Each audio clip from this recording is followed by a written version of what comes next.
let me start by saying that Peter Terry was addicted to heroin. We were friends in college and continue to be after I graduated. Notice that I said I. He dropped out after 2 years of barely cutting it. After I moved out of the dorms and into a small apartment, I didn't see Peter as much. We'd only talk every now and then. There was a period when he wasn't online for about 5 weeks straight. I wasn't worried. He was a pretty notorious flake and drug addict, so I assumed he just stopped caring. Then one night I saw him log on. Before I could initiate a conversation, he sent me a message. David? Man, we need to talk. That was when he told me about the NoEnd House. Got that name because no one had ever reached the final exit. The rules were pretty simple and cliche. Reach the final room of the building and you win $500. There were 9 rooms in all, and there were 9 rooms in all. The house was located outside the city, roughly 4 miles from my house. Apparently Peter had tried and failed. He was a heroin and who knows what the fuck addict, so I figured the drugs got the best of him and he wigged out at a paper ghost or something. He told me it would be too much for anyone, that it was unnatural. I didn't believe him. I told him I would check it out the next night, and no matter how hard he tried to convince me otherwise, $500 sounded too good to be true. I had to go. I set out the following night. When I arrived, I immediately noticed something strange about the building. Have you ever seen or read something that shouldn't be scary, but for some reason it sends a chill up your spine? I walked towards the building, and the feeling of uneasiness only intensified as I opened the front door. My heart slowed, and I let a relieved sigh leave me as I entered. The room looked like a normal hotel lobby decorated for Halloween. A sign was posted in place of a worker. It read, "Room 1 this way. 8 more follow. Reach the end and you win." I chuckled and made my way to the first door. The first area was almost laughable. The decor resembled the Halloween aisle of a Kmart, complete with sheet ghosts and animatronic zombies that gave a static growl when you passed by. At the far end was an exit. It was the only door besides the one I entered through. I brushed through the fake spider webs and headed for the second room. I was greeted by fog as I opened the door to room 2. The room definitely upped the ante in terms of technology. Not only was there a fog machine, but a bat hung from the ceiling and flew in a circle. Scary. They seemed to have a Halloween soundtrack that one would find in a 99-cent store on loop somewhere in the room. I didn't see a stereo, but I guess they must have used a PA system. I stepped over a few toy rats that wheeled around and walked with a puffed chest to the next area. I reached for the doorknob and my heart sank to my knees. I did not want to open that door. A feeling of dread hit me so hard I could barely even think. Logic overtook me after a few terrified moments, and I shook it off and entered the room. Room 3 is when things began to change. On the surface, it looked like a normal room. There was a chair in the middle of the wood panel floor. A single lamp in the corner did a poor job of lighting the area, casting a few shadows across the floor and walls. That was the problem. Shadows. Plural. With the exception of the chairs, there were others. I had barely walked through the door and I was already terrified. At that moment, I knew that something wasn't right. I didn't even think as I automatically tried to open the door I came through. It was locked on the other side. That set me off. Was someone locking the doors as I progressed? There was no way I would have heard them. Was this a mechanical lock that set automatically? Maybe, but I was too scared to really think. I turned back to the room and the shadows were gone. The chair shadow remained, but the others were gone. I slowly began to walk. I used to hallucinate when I was a kid, so I wrote off the shadows as a figment of my imagination. I began to feel better as I made it to the halfway point of the room. I looked down as I took my steps, and that's when I saw it. Or didn't see it. My shadow wasn't there. I didn't have time to scream. I ran as fast as I could to the other door and flung myself without thinking into the room beyond. The fourth room was possibly the most disturbing. As I closed the door, all light seemed to be sucked out and put back into the previous room. I stood there surrounded by darkness, not able to move. I'm not afraid of the dark, and I've never been. But I was absolutely terrified. All sight had left me. I held my hand in front of my face as if I didn't know what I was doing. I would never have been able to tell. Darkness doesn't describe it. I couldn't hear anything. It was dead silence. When you're in a soundproof room, you can still hear yourself breathing. You can hear yourself being alive. I couldn't. I began to stumble forward after a few moments, my rapidly beating heart the only thing I could feel. There was no door in sight. I wasn't even sure there was one this time. The silence was then broken by a low hum. I felt something behind me. I spun around wildly but could barely even see my nose. I knew it was there, though. Regardless of how dark it was, I knew something was there. The hum grew louder, closer. It seemed to surround me, but I knew whatever was causing the noise was in front of me, inching closer. I took a step back. I had never felt that kind of fear. I can't really describe true fear. I wasn't even scared I was going to die. I was scared of what the alternative was. I was afraid of what this thing had in store for me. Then the lights flashed for a second, and I saw it. Nothing. I saw nothing, and I know I saw nothing there. The room was again plunged into darkness, and the hum became a wild screech. I screamed in protest. I couldn't hear this goddamn sound for another minute. I ran backwards away from the noise and fumbled for the door handle. I turned and fell into room 5. Before I describe room 5, you have to understand something. I am not a drug addict. I have had no history of drug abuse or any sort of psychosis short of the childhood hallucinations I mentioned earlier. And those were only when I was really tired just waking up. I entered the NoEnd House with a clear head. After falling in from the previous room, my view of room 5 was from my back, looking up at the ceiling. What I saw didn't scare me, it simply surprised me. Trees had grown into the room and towered above my head. The ceiling in this room was taller than the others, which made me think I was in the center of the house. I got up off the floor, dusted myself off, and took a look around. It was definitely the biggest room of them all. I couldn't even see the door from where I was. Various brush and trees must have blocked my line of sight with the exit. Up to this point, I figured the rooms were going to get scarier, but this was a paradise compared to the last room. I also assumed whatever was in room 4 stayed back there. I was incredibly wrong. As I made my way deeper into the room, I began to hear what one would hear if they were in a forest. Chirping bugs and the occasional flap of birds seemed to be my only company in this room. That was the thing that bothered me most. I heard the bugs and other animals, but I didn't see any of them. I began to wonder how big this house was. From the outside, when I first walked up, it looked like a regular house. It was definitely bigger on the inside, but this was almost a full forest in here. The canopy covered my view of the ceiling, but I assumed it was still there, however high it was. I couldn't see any walls either. The only way I knew I was still inside was that the floor matched the other rooms, the standard dark wood paneling. I kept walking, hoping that the next tree I passed would reveal the door. After a few moments of walking, I felt a mosquito fly into my arm.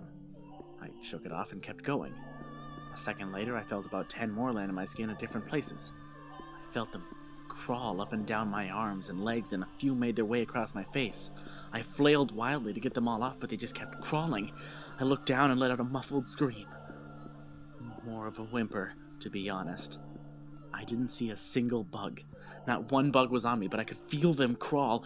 I heard them fly by my face and sting my skin, but I couldn't see a single one. I dropped to the ground and began to roll wildly.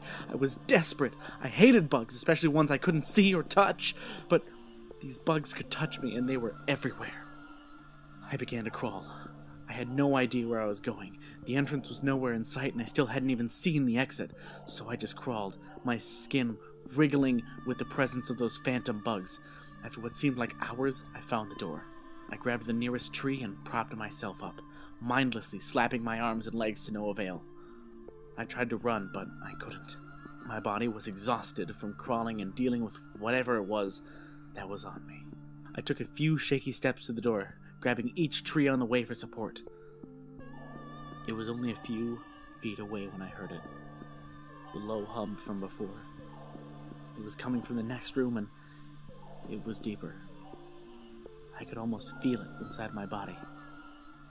Like when you stand next to an amp at a concert, the feeling of the bugs on me lessened as the hum grew louder.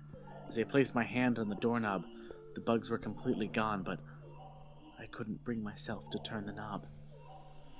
I knew that if I let go, the bugs would return and there was no way I would make it back to room 4.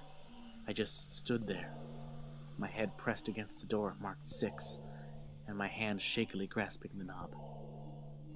The hum was so loud, I couldn't even hear myself pretend to think. There was nothing I could do but move on. Room 6 was next, and room 6 was hell. I closed the door behind me, my eyes held shut and my ears ringing. The hum was surrounding me. As the door clicked into place, the hum was gone. I opened my eyes in surprise, and the door I had shut was gone. It was just a wall now. I looked around in shock. The room was identical to room 3, the same chair and lamp, but with the correct amount of shadows this time. The only real difference was that there was no exit door, and the only one I came in through was gone.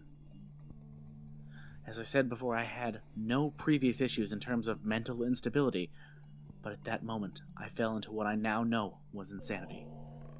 I didn't scream. I didn't make a sound. At first, I scratched softly. The wall was tough, but I knew the door was there somewhere. I just knew it was. I scratched at where the doorknob was. I clawed at the wall frantically with both hands, my nails being filed down to the skin against the wood. I fell silently to my knees. The only sound in the room was the incessant scratching against the wall. I knew it was there. The door was there. I just knew it was there. I knew if I could just get past this wall. Are you alright? I jumped off the ground and spun in one motion. I leaned against the wall behind me and I saw what it was that spoke to me. To this day, I regret ever turning around. There was a little girl. She was wearing a soft, white dress that went down to her ankles.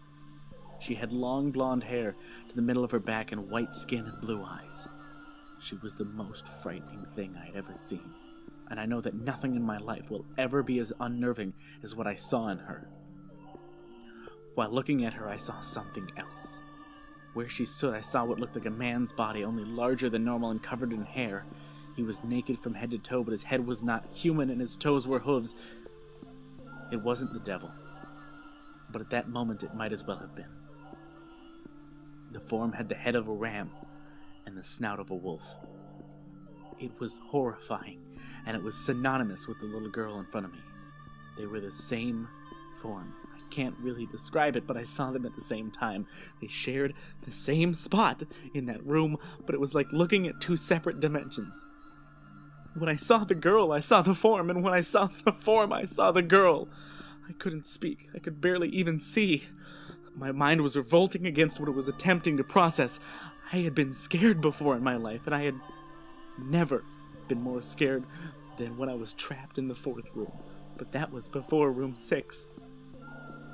I just stood there, staring at whatever it was that spoke to me. There was no exit. I was trapped here with it. And then it spoke again. David, you should have listened. When it spoke, I heard the words of the little girl, but the other form spoke through my mind in a voice I won't even attempt to describe. There was no other sound. The voice just kept repeating that sentence over and over in my mind, and I agreed. I didn't know what to do. I was slipping into madness, yet I couldn't take my eyes off of what was in front of me. I dropped to the floor. I thought I had passed out, but the room wouldn't let me. I just wanted it to end. I was on my side, my eyes wide open, and the form staring down at me. Scurrying across the floor in front of me was one of the battery-powered rats from the 2nd room. The house was toying with me, but for some reason seeing that rat pulled my mind back from whatever depths it was headed, and I looked around the room. I was getting out of there. I was determined to get out of that house and live and never think about this place again. I knew this room was hell, and I wasn't ready to take up a residency. At first, it was just my eyes that moved. I searched the walls for any kind of opening. The room wasn't that big, so it didn't take long to soak up the entire layout. The demon still taunted me, the voice growing louder as the form stayed rooted where it stood. I placed my hand on the floor, lifted myself up to all 4, and turned to scan the wall behind me. Then I saw something I couldn't believe. The form was now right at my back, whispering into my mind how I shouldn't have come. I felt its breath on the back of my neck, but I refused to turn around. A large rectangle was scratched into the wood, with a small dent chipped away in the center of it. Right in front of my eyes, I saw the large 7 I had mindlessly etched into the wall. I knew what it was. Room 7 was just beyond that wall where Room 5 was moments ago. I don't know how I had done it. Maybe it was just my state of mind at the time, but I had created the door. I knew I had. In my madness, I had scratched into the wall what I needed the most. An exit to the next room. Room 7 was close. I knew the demon was right behind me, but for some reason, it couldn't touch me. I closed my eyes and placed both hands on the large 7 in front of me. I pushed as hard as I could. The demon was now screaming in my ear. It told me I was never leaving. It told me that this was the end, but I wasn't going to die. I was going to live there in room 6 with it. I wasn't. I pushed and screamed at the top of my lungs. I knew I was going to push through the wall eventually. I clenched my eyes shut and screamed, and the demon was gone.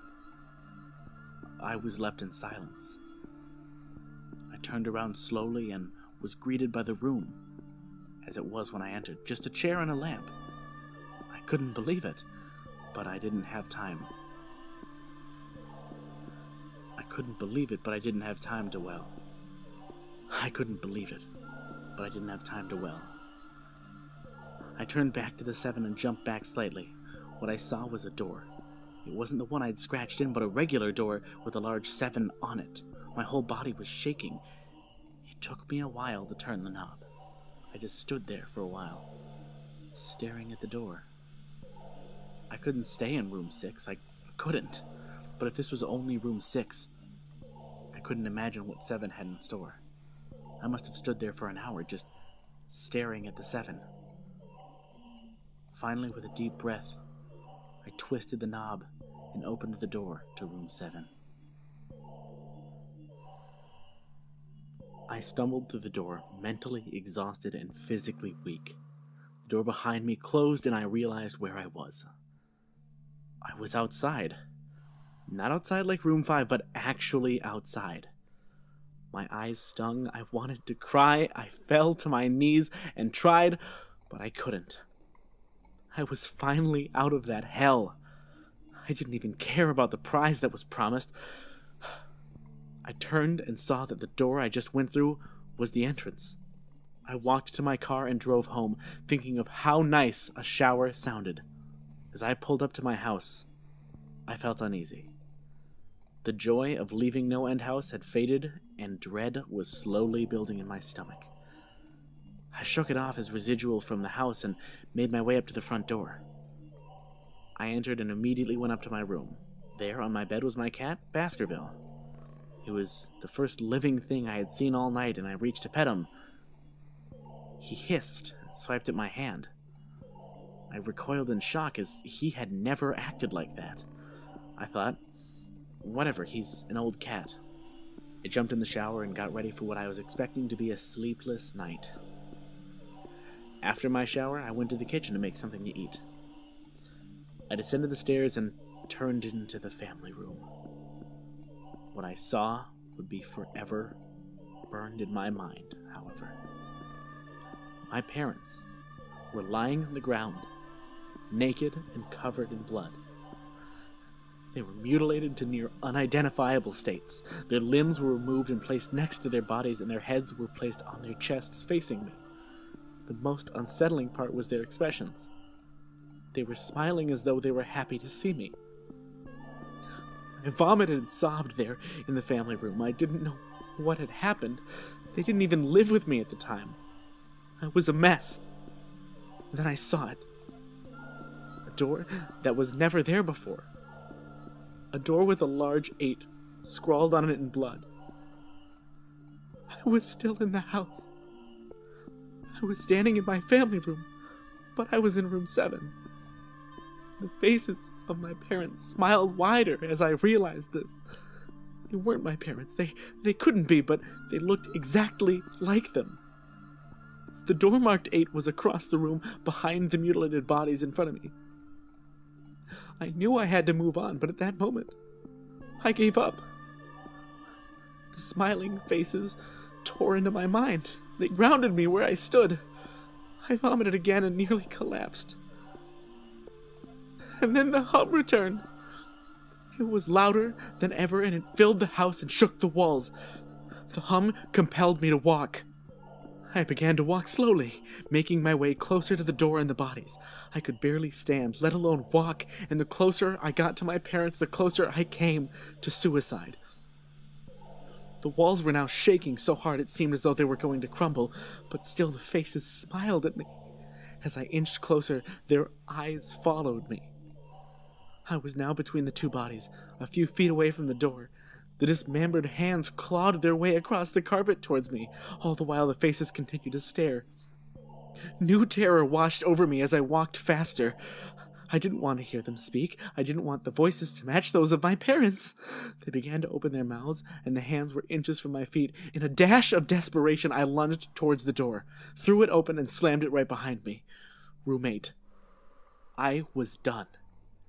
After what I had just experienced, I knew there wasn't anything else this fucking house could throw at me that I couldn't live through.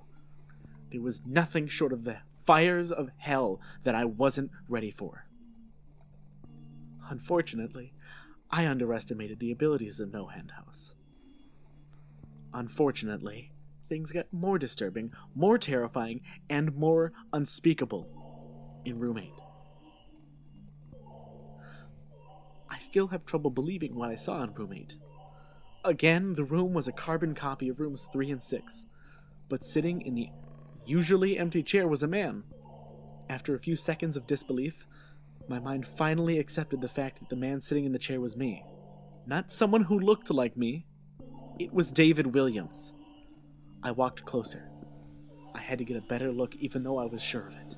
He looked up at me, and I noticed tears in his eyes. Please, please don't do it. Please don't hurt me. What? I asked. Who are you?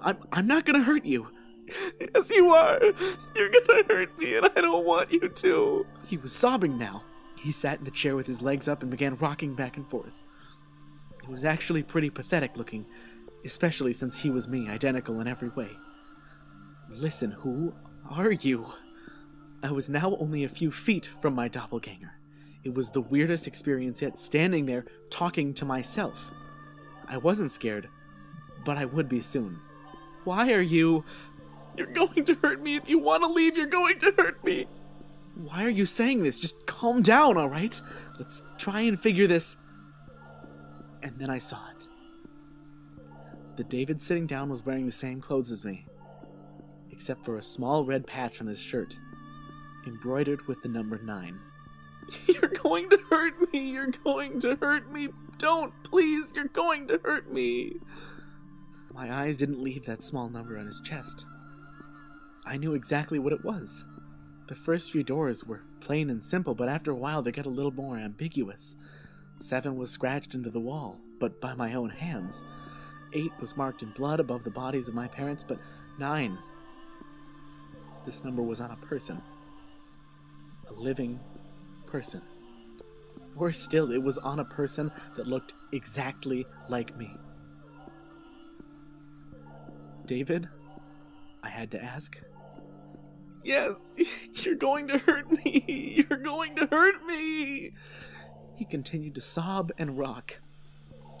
He answered to David. He was me, right down to the voice, but that 9.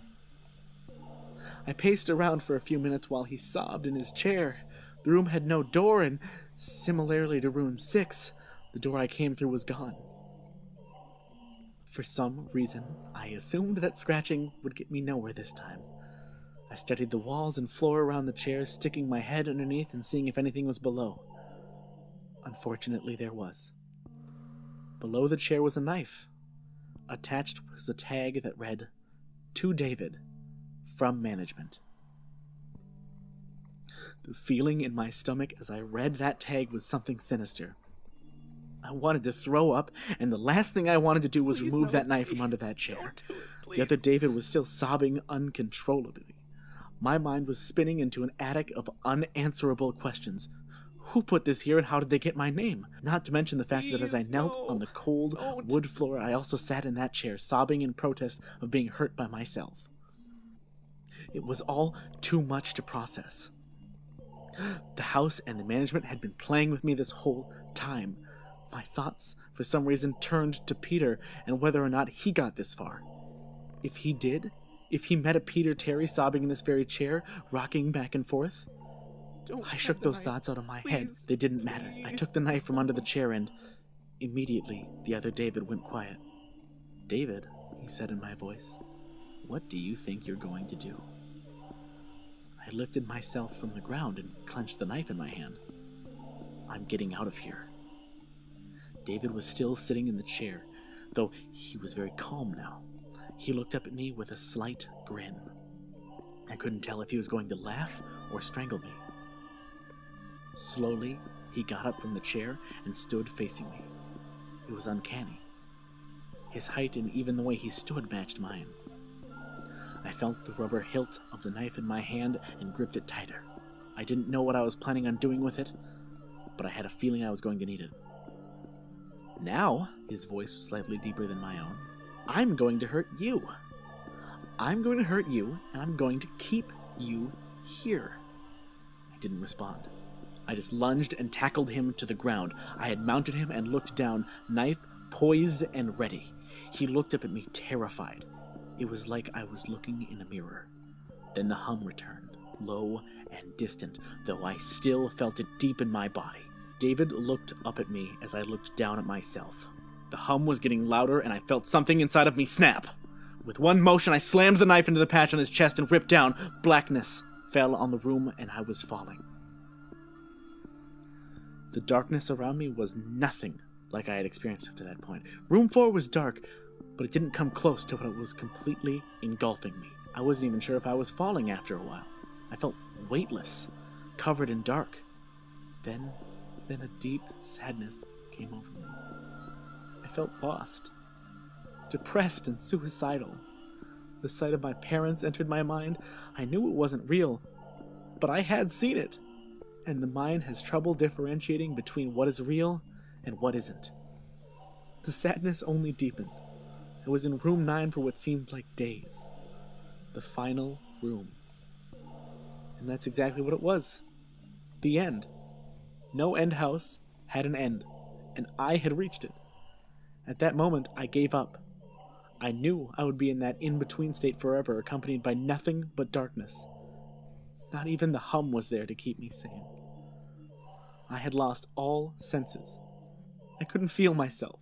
I couldn't hear anything. Sight was completely useless here. I had searched for a taste in my mouth and found nothing. I felt disembodied and completely lost. I knew where I was. This was hell. Room 9 was hell. Then it happened. A light. One of those stereotypical lights at the end of the tunnel. I felt ground come up from below me, and I was standing. After a moment or two of gathering my thoughts and senses, I slowly walked towards that light. As I approached the light, it took form. It was a vertical slit down the side of an unmarked door. I slowly walked through the door and found myself back where I started. The lobby of NoEnd House. It was exactly how I left it. Still empty, still decorated with childish Halloween decorations. After everything that had happened that night, I was still wary of where I was. After a few moments of normalcy, I looked around the place trying to find anything different. On the desk was a plain white envelope with my name handwritten on it. Immensely curious, yet still cautious, I mustered up the courage to open the envelope. Inside was a letter, again handwritten. David Williams, congratulations! You have made it to the end of NoEnd House. Please accept this prize as a token of your great achievement. Yours forever, Management. With the letter were 5 $100 bills. I couldn't stop laughing. I laughed for what seemed like hours.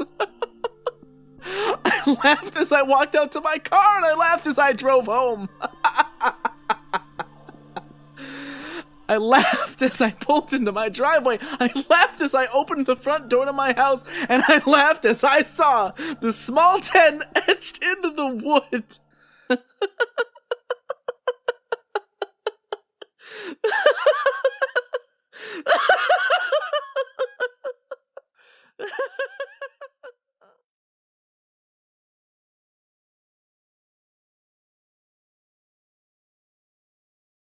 Hey guys!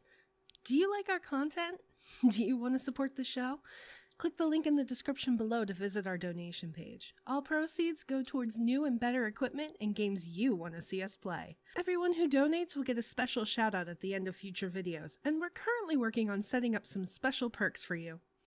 If you don't want to donate, that's okay too. You can support us by subscribing and clicking that bell icon so you get notified whenever we put out a new video. Happy Pastaween, everyone! Thank you so much for checking out today's video. A big thank you to my friends Corbin, Condon, Cooper, and MysteriousTorua for helping me out today. Make sure to give them some love, links in the description down below. If you want to check out yesterday's video, click that box on the left. Or if you want a revelation, go check out our latest Let's Voice Act series. Thanks for watching! Stay creepy, everybody!